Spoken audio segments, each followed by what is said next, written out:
If I hold on just a little while longer, fight on a little while longer, pray on a little while longer. Every little thing will be alright. Every little thing will be alright.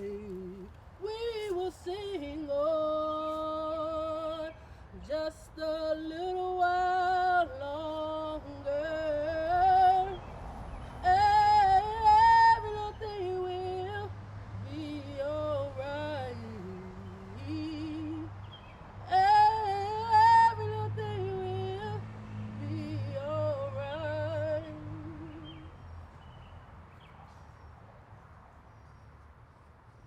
I remember when folks just walking along when the niggas were freed. Didn't know where they were going. They was going someplace else to do something else. Meet a body on the road and he asked, "Where you going?" Say, "I don't know." Ask, "What you gonna do?" I'll say, "I don't know." A white man come along and ask, "How'd you like to work for me on my farm?"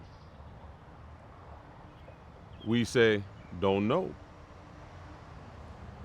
Then he say, "If you work for me on my farm, when the crops come in, I give you 5 bushels of corn, 5 gallons of molasses, some ham meat, and all the clothes and bills whilst you work for me." Then I say, "Well, all right, that's what I do." But right then, things begin to stir up here. And then I realize that I can make a living for myself. I don't have to work for nobody or be a slave ever again.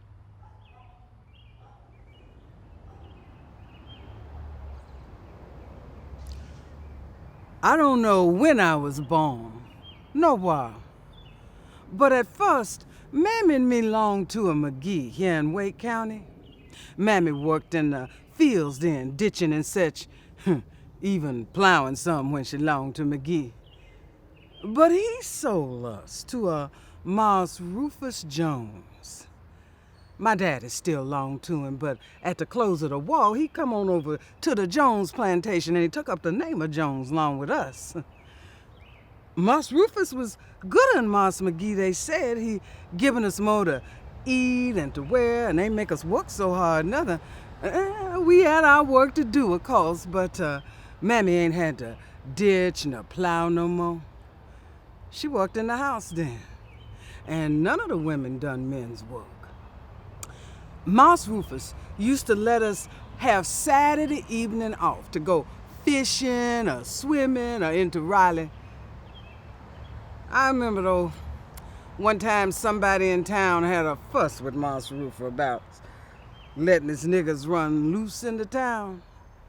Well, after that, Moss Rufus, he had him a overseer in town to see about his niggas. Oh, yes, I got a whooping once for punching out the eyes on a frog. Miss Sally give it to me, along with a lecture about being kind to dumb brutes. I ain't never seen where a frog am a brute yet. Oh, yeah. I heard plenty about the Yankees, but I ain't prepared for 'em to take even our bread. Miss Sally ain't prepared for it. Another, she told 'em where to go. Then she went on to bed sick. I was sorry for Miss Sally, that I was. When news of the surrender come, Miss Sally cried some more. She ain't want Mammy to go. So Moss Rufus told us we could stay on. They said Mr. McGee Ruined his niggas off the place with a brush broom that day. We stayed on the Jones plantation till 1898 when Pa died.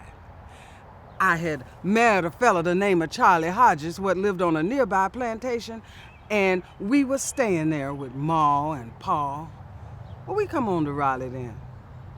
And after several years, well, Mammy come on over here too. You can find her over on Cannon Street. But I tell you, she's pretty puny since her stroke.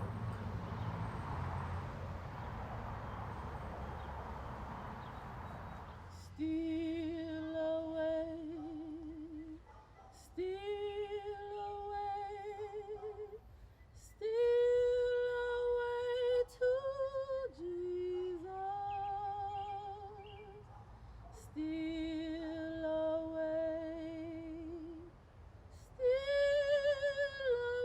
home. I ain't got long to stay here.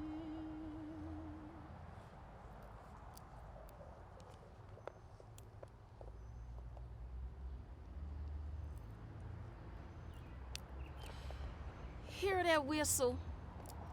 Coast. There wasn't no railroad in them days. And the only way that folks had traveling about was the steamboat, which passed by every week, and the stagecoach most twice a week. Lawsy, man, them was the days. And many the times after my daddy, whose name was Green Bonner, heard that steamboat blow below Pickinsville, he would hitch up the mules to the wagon and follow Massa John on horseback down to the landing to fetch back the supply of sugar and coffee and plow tools that was needed on the plantation. They would take me along with them to hold the mules and watch the wagons, and it was a regular picnic to me to see the big shiny boat and watch the goings on. Massa John Bonner sure depend on my daddy. The massa paid 1,000 greenback dollars for him down to Mobile.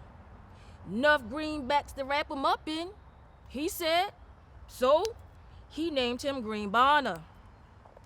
Yes, sir, we was all Baptists, the deep water kind.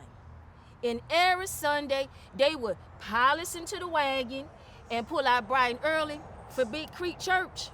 Down on the Carrollton Road, everybody fetched a big basket of grub, and sakes alive, such a dinner you never did see, all spread out on the grassy grove by the old graveyard. Most all the quiet white folks belong to Big Creek. And when their slaves got show enough religion, they would have them join Big Creek and be baptized at the swimming hole. Some of the niggers, though, want to have their own meetings. But child, them niggers get happy and they get to shouting all over the meadow where they built the brush arbor. Master John quick put a stop to that.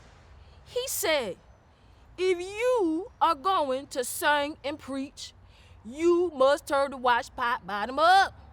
Meaning, no shouting.